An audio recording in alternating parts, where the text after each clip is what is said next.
सबको जय मसीह की। फिर से आप लोगों को स्वागत करता हूं इस किंगडम ऑफ गॉड सीरीज के स्टडीज़ में। आशा करता हूं बीते दिनों में जो भी शिक्षा हमने सीखा है सारे शिक्षा आप लोगों के लिए लाभदायक होगा।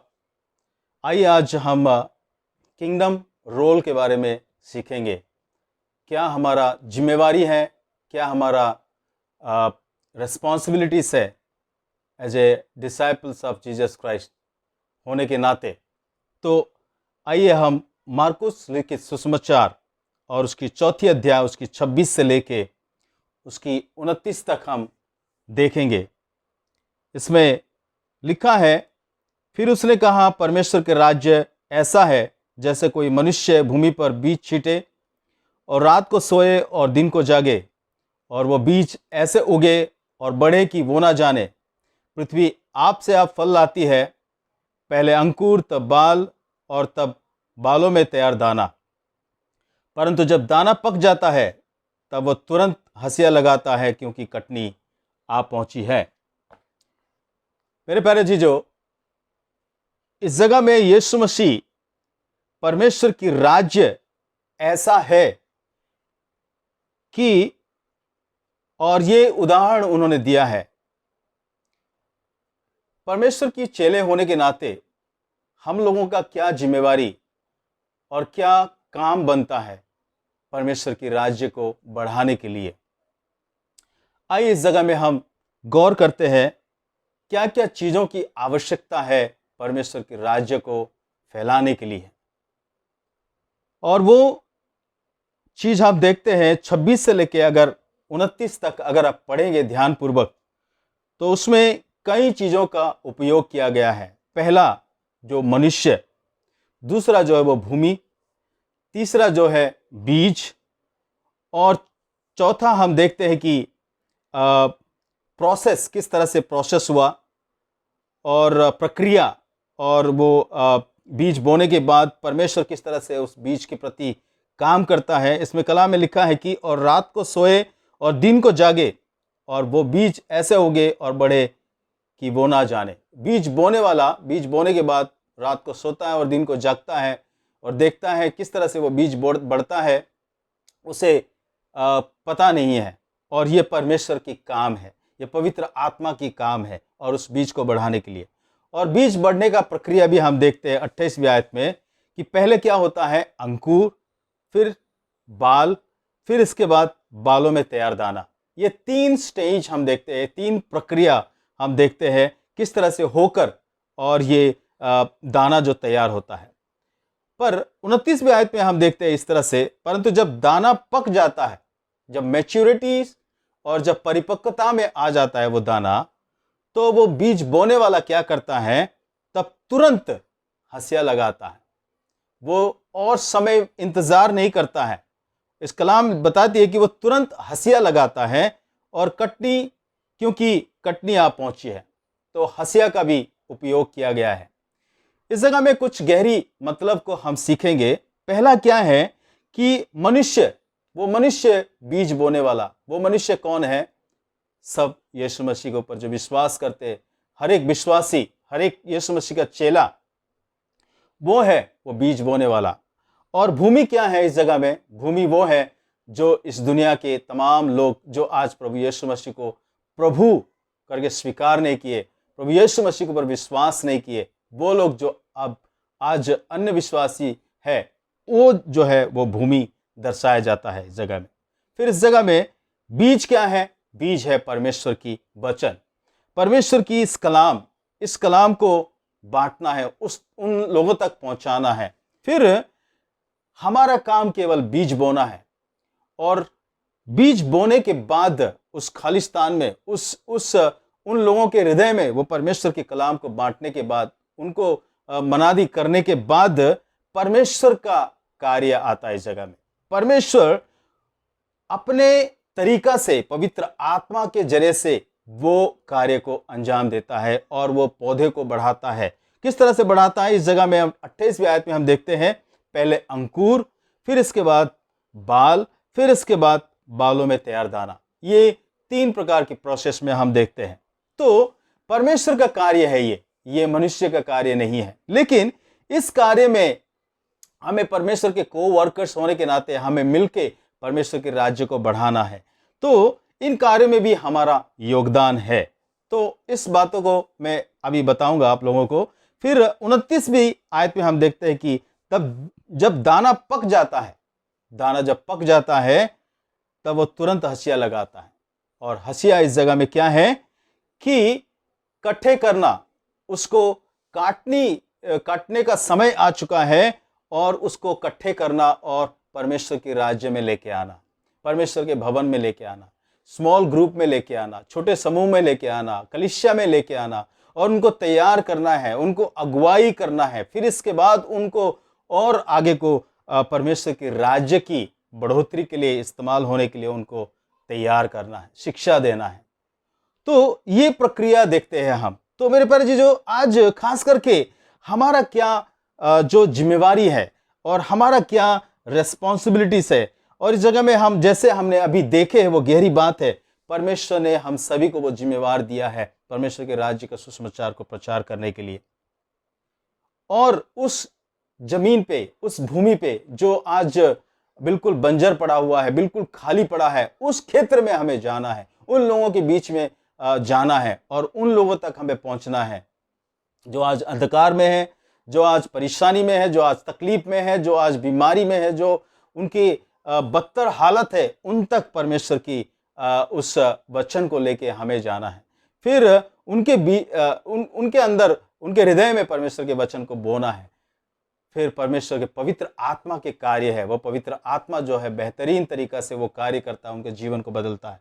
फिर इसके बाद एक डिसाइपलिंग जो प्रोसेस है, जो चेला बनाने के कार्य जो है प्रोसेस शुरू होता है। पहले बाल, फिर पहले अंकुर, फिर इसके बाद बाल, फिर इसके बाद बाले में लगे दाना जो तैयार होता है। तो ये एक प्रोसेस है, एक विश्वासी किस तरह से विश्वासी में वो चेला बनता है, चेला में से फिर अगुवाई बनता है, अगुवाई में फिर इसके बाद अगुआ के बाद वो और दूसरे लोगों को प्रभु के राज्य में लेके आता है। ये एक प्रोसेस है। तो जो हंसिया लगाया जाता है, और हंसिया लगाने का मतलब यह है कि तुरंत उनको परमेश्वर के राज्य में लेके आके उनको वो काम को सौंपना है। इस जगह में हंसिया जो है दो प्रकार के हो सकता है। अभी जो हम कटनी कट रहे हैं परमेश्वर के राज्य के लिए, और जो गेहूं के जो दाने हैं जो उसको संग्रह कर रहे हैं, और साथ साथ और अभी परमेश्वर के राज्य जो है बढ़ रहा है मेरे प्यारे जी। जो लेकिन और दूसरा जो हंसिया इस जगह में, और वो परमेश्वर जब उसके दूसरे आगमन में आएगा तो वो जो जंगली दाने और गेहूं के दाने को वो अलग करेगा। तो वो दो प्रकार की सेंस हो सकता है इस जगह में। फिर अक्सर जो है हमारे अंदर ये शिक्षा हमने सीखा है कलीसिया में कि सिर्फ कलीसिया को बढ़ाना है, चेले को बढ़ाना है और चेलों को मल्टीप्लाई करना है, कलीसिया को मल्टीप्लाई करना है। मेरे प्यारे जी, जो वही काम केवल नहीं है कलीसिया में लोगों को भरना है, नहीं, बल्कि हमें कुछ किंगडम रेस्पॉन्सिबिलिटी, किंगडम रोल जो है, और खास करके उन लोगों की बीमारी को चंगाई करना है। और उन कम्युनिटीज में, जिस समुदाय में हम रहते उसमें और चंगाई करना है, छुटकारा देना है, और लोगों को उस बुरे चीज़ों से, बुरे शिक्षा से, बुरे बातों से और उन तमाम चीज़ों से उन लोगों को प्रभु के पास लेके आना है। और जैसे कि हम देखते हैं कि एफिसियों उसकी 1 अध्याय उसकी 20 और 23, 20 से लेकर 23 में सब प्रकार की प्रधानता और अधिकार और सामर्थ और प्रभुता के और हर एक नाम के ऊपर जो ना केवल इस लोक में पर आने वाले लोक में भी लिया जाएगा, बिठाया और सब कुछ उसके पांव तले कर दिया, और उसे सब वस्तुओं पर शिरोमणि ठहराकर कलीसिया को दे दिया। मेरे प्यारे जी, जो परमेश्वर यीशु मसीह को जो अधिकार, जो सामर्थ दिया गया, जो लॉर्डशिप दिया गया है, जैसे हम मत्ती रचित सुसमाचार उसकी 28 अध्याय में भी हम देखते हैं कि 28 का उसकी 18 आयत में लिखा है कि यीशु ने उनके पास आकर कहा, स्वर्ग और पृथ्वी का सारा अधिकार मुझे दिया गया है। वो अधिकार और वो प्रभुता करने के लिए जो प्रभु और उसकी लॉर्डशिप के अंडर में हमें पूरे लोगों को और उसके राज्य के अधीनता में लेके आने की आवश्यकता है। और हमारे समुदाय में और जो गरीब लोग हैं और जो गरीब तबके के लोग हैं, जो अंडर डेवलपमेंट में हैं, और उन लोगों को परमेश्वर की राज्य के बारे में और केवल प्रचार ही नहीं करना है, और केवल उनको सुसमाचार ही सुना के कलीसिया में नहीं लेके आना, कलीसिया ही बढ़ोतरी नहीं करना, बल्कि उस समुदाय को बदलना है। समुदाय के लोगों को एक आर्थिक सहायता से और हर प्रकार की सोशली जो भी मदद हो सकता है, वो सारे कामों को हमें अंजाम देना है। मेरे प्यारे जी, जो कई बार जो हम सोचते हैं कि कलीसिया का काम जो है चर्च मल्टीप्लिकेशन, डिसाइपल मल्टीप्लिकेशन, यही शिक्षा हमने सीखते हुए आए हैं, लेकिन परमेश्वर के राज्य में केवल कलीसिया ही स्थापना नहीं है, लीडर्स को ही तैयार करके दूसरे कलीसिया, चर्च मल्टीप्लिकेशन के कलीसिया मतलब ये काम में ही हमें नहीं लगना है, बल्कि समाज को परिवर्तन करना है। समाज के प्रति कितना जिम्मेवार है। अगर गुड समरिटन जो एक अच्छा सामरी के बारे में आप अगर देखते हैं, तो उस सामरी किस तरह से उस व्यक्ति को किस तरह से मदद किया था। बाकी जितने भी जो प्रीस्ट थे, जो लिवाइट्स थे, वो आके देखे और उस व्यक्ति को इग्नोर करके वो चले गए, लेकिन वो अच्छे सामरी जो है उस व्यक्ति को क्या किया, अपने उस सवारी पे उसको बिठाया, और इसके बाद वो अपने उस तेल निकाला, उस मरहम पट्टी किया और उस इन में लेके गया है, और उस अस्पताल में लेके गया, उसको उसका इलाज करवाया। तो कलीसिया मेरे प्यारे जी, जो इस जगह में परमेश्वर के राज्य जो है हमें किस तरह से सोसाइटीज में, किस तरह से हमारे समाज में हमें बदलाहट लेके आने की आवश्यकता है। प्रभु यीशु मसीह यही कहता है कि इस जगह में कि हम देखते हैं कि किस तरह से जो बीज बोना है, फिर उस भूमि में उस बीज को बोना है, और इसके बाद और वो दाने जो है किस तरह से वो अंकुरित होते हैं, फिर इसके बाद बाले लगते हैं, फिर इसके बाद दाने में और परिपक्व दानों में वो तब्दील होता है, फिर इसके बाद हंसिया लगाया जाता है और काट के परमेश्वर के उस भवन में लेके आया जाता है। परमेश्वर के भवन मतलब कलीसिया ही नहीं मेरे प्यारे जी, जो और कलीसिया के बाहर कहीं भी हम एकत्रित हो सकते हैं। और इस चीज़ को हमें सीखने की आवश्यकता है कि आज बहुत सारे लोग जो हैं परमेश्वर की राज्य के बारे में जब प्रचार करते हैं, डिसाइपल्स मेकिंग और चेलों को बनाने की प्रक्रिया और कलीसिया को मल्टीप्लाई करने के प्रक्रिया के बारे में, हम इन्हीं चीज़ों में हम सीमित रह जाते हैं। अगर बाहर वालों को जो कलीसिया के नहीं है, उनसे अगर पूछा जाएगा तो कलीसिया के बारे में आप क्या सोचते हो, वो सोचेंगे और यही कहेंगे। और इसके बारे में रिसर्च भी हुआ है कि कलीसिया मतलब प्रार्थना, और कलीसिया मतलब बाइबल स्टडी, कलीसिया मतलब जो है लोगों के मीटिंग्स करना है, और youth meeting, children meeting, women's meeting और कन्वेंशन, रिवाइवल मीटिंग्स, और ये सारे मीटिंग्स में ही रहते हैं ये कलीसिया वाले। लेकिन हकीकत में परमेश्वर ने हमें ये काम करने के लिए नहीं दिया है, हमें बहुत बड़ा जिम्मेवारी दिया है। और इस किंगडम, परमेश्वर की राज्य में लोगों को किस तरह से लाया जा सकता है, एक शुरुआत स्टेज से लेके आखिरी स्टेज तक, और उन लोगों को किस तरह से हम योगदान कर सकते हैं, हम किस तरह से लोगों को बढ़ोतरी में लेके आ सकते हैं, उनके लिए परमेश्वर की राज्य, परमेश्वर की अधीनता और परमेश्वर की प्रभुता के अधीनता में उनको लेके आना है।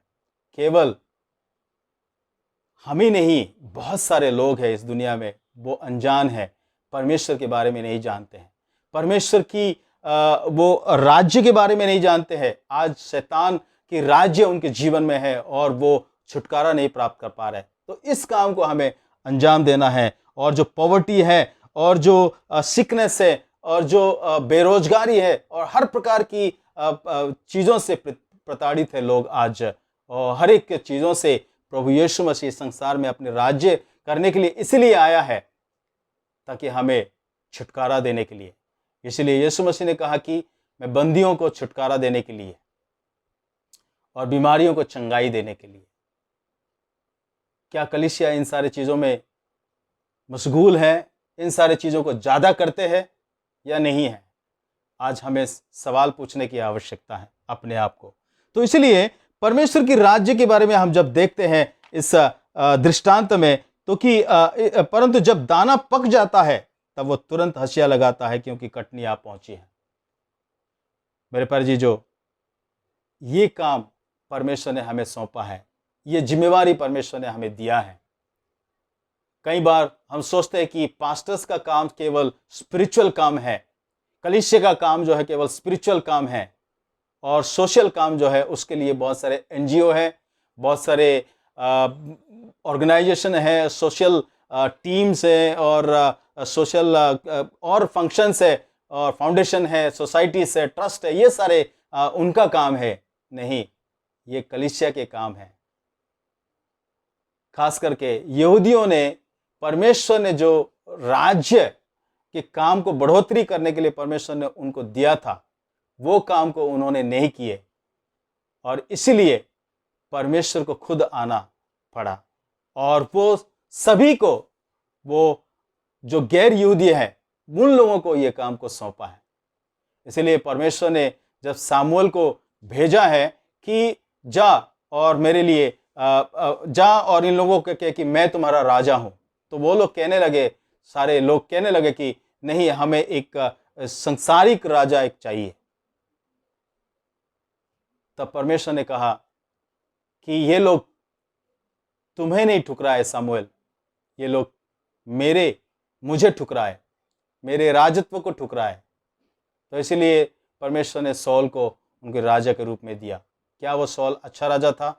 इसके बाद दाऊद को दिया, दाऊद भी व्यभिचार में था। फिर इसके बाद सोलोमोन के दिया, फिर सोलोमोन के बाद जो है और इस्राएल के राज्य जो है विभाजित हुआ है, एक नॉर्दर्न किंगडम और साउदर्न किंगडम। इसके बाद जो जितने भी न्यायी आए वो सारे जो है बेकार किस्म के न्यायी थे। वो परमेश्वर की पास लोगों को लेके आने के वजह, परमेश्वर की सेवा करने के वजह, परमेश्वर की राज्य को बढ़ोतरी करने के वजह लोगों को एस्ट्रे किए, मतलब उन लोगों को गलत शिक्षा दिए और गलत चीजों में वो पड़ गए। इसलिए परमेश्वर को राजा बन के इस संसार में आना पड़ा।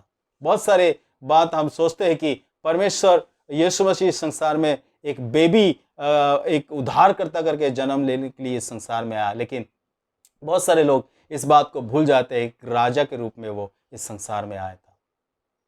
तो वो राज्य, उसकी राज्य, जब हम प्रार्थना करते तेरे राज्य आए, तेरी इच्छा जैसे स्वर्ग में पूरी होती है वैसे पृथ्वी में पूरी हो, इसका मतलब क्या है